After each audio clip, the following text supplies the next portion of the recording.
Hello there everyone and welcome back to another movie review. Today I'm going to be talking about Roma, which is one of the 2019 Best Picture nominees for the Oscars this upcoming, or I guess this month. And I'm excited to talk about this because I am not in the camp of people who really enjoyed it. I've seen a lot of 5 stars from businesses online reviewing their movies and saying it's one of the best works of last year. And there is merit to that, but in my personal opinion, it didn't hold up. Spoiler, if you want to leave the review right now, but I have some interesting points to explain why I think that. So I'm going to start off with a little story summary. This is not going to be a very long section because this movie doesn't actually have very much of a plot. So anyway, this story follows a woman named Cleo who is she's sort of a maid, a housekeeper for a family in Mexico, and she just cares for the house. They have 4 kids, and she's sort of like a caretaker for them. They really like her, and she helps clean up. There's another housekeeper as well, but we don't really learn much about her. And it sort of follows her life as a maid for this. They're a rich family, so very high-end things around the house, but so she's taking care of them, and she's going about her day-to-day life, and it's just a series of events that sort of happens to her and the family that she's caring for. I don't think we ever get the family name for the family that she works for, but it doesn't really matter. So anyway, I'm going to start with the positives and go through some medium points that are just good to know, and then end with the negatives. So first off, first thing you notice when you see this movie is it's beautiful. Every shot is amazingly framed, really interesting things with reflections and 360 shots and panning and all sorts of amazing things like that. And it captured my attention right away, especially because of how beautiful some of the shots were. And the camera that they're using, I'm not sure what it was called, but it was really high end. My friend who's really into filmmaking was sitting next to me watching it, and he mentioned that. That makes even the most mundane shots, like there's a shot that I personally really enjoyed of just a few balls or toys sitting on the ground outside, and it was breathtaking even though it was of something super mundane. So that's a amazing thing, even if the content on the screen is not very interesting. The filmmaking behind it and the cinematography make them interesting. So I give this movie huge props for that, and that is why I'm going to be voting for it for cinematography in the Oscars when I'm doing my predictions, which I might make a video about. I'm not sure. So there's also a lot of great choreography in this movie. Some of the shots are incredibly, ridiculously long. They'll go all the way through buildings, follow people down hallways, and one section near the end, especially within a hospital, which you'll know if you saw the movie, is amazingly impressive because it seems to be all one take as far as I know, and a lot of crap happens in it. And there's another one where there's a riot going on.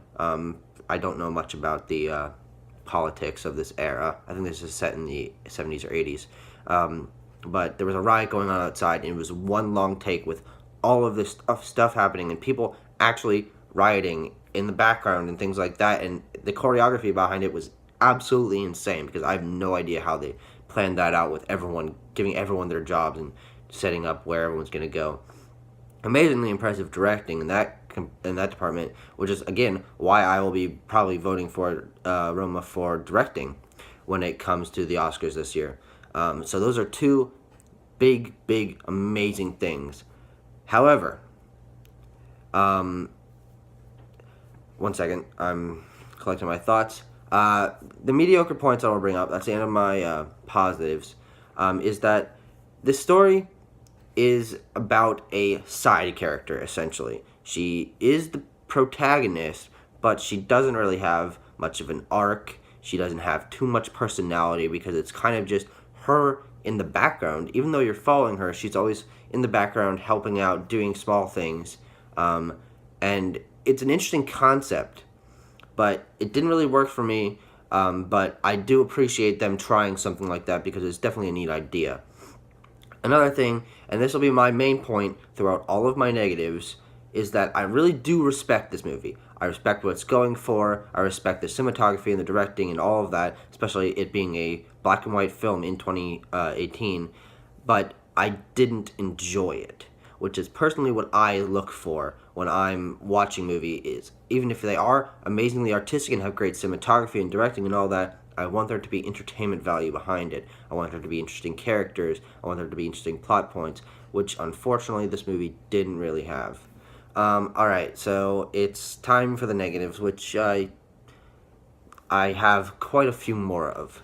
Alright, so this is a personal complaint that I have with a lot of movies, but it's something I really want to mention because this movie takes it so far, is that it's impossible to tell how much time has happened between shots.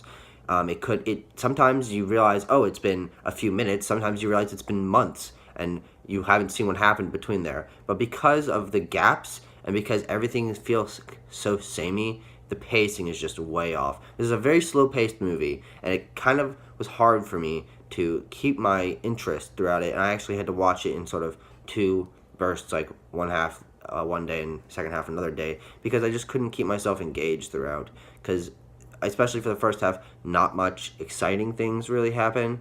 It's just sort of family mild antics.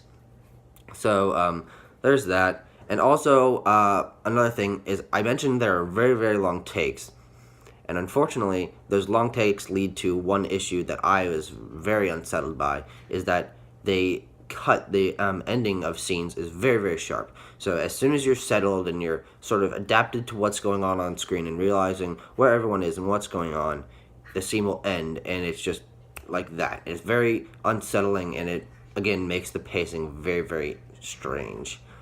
Now I also want to mention that this movie is very, very unique, clearly from what I mentioned earlier. But in my opinion, it didn't really work as a super unique movie. It felt like it was trying to break the storytelling conventions that have worked for so long by using a background character as the protagonist, by not really showing everything, not giving everyone character arcs or personalities. There's a cat up there.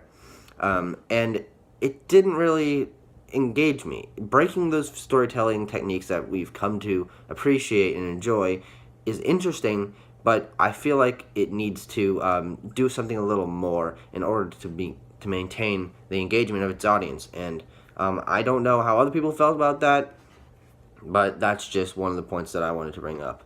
And then finally, this movie, as I said, is slow-paced, and it is really intended for you to enjoy the small family moments, the intimate moments where characters are having their bonding or going through a moment that impacts their lives in a pretty major way. However, because of how slow-paced this movie is, there's a lot of downtime between those kind of moments. Excuse me. So you'll have an intimate moment, and it gets you engaged, and then it slows to a crawl, and nothing will happen for another 15 to 20 minutes. Nothing that really captures you, especially emotionally. The end, it starts to ramp up, but it feels so slow and strangely paced that what its focus is, which is the small moments, doesn't really hold it up, in my opinion. So that's my review of Roma. I'm sorry if it sounded like I was just crapping on this movie the whole time.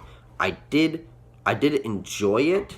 I do think it's better than average, but only because of the technical prowess that it shows with the cinematography and the directing and all of that. So I give this a 3 out of 5 stars. I thought it was good. I feel like it's just not for me, but if what I've mentioned sounds interesting to you and you enjoy the more art house and sort of rejection of filmmaking techniques, then you'll probably enjoy this movie a lot, because it seems like a lot of other people have. So I will see you guys in another video. Take care, and bye.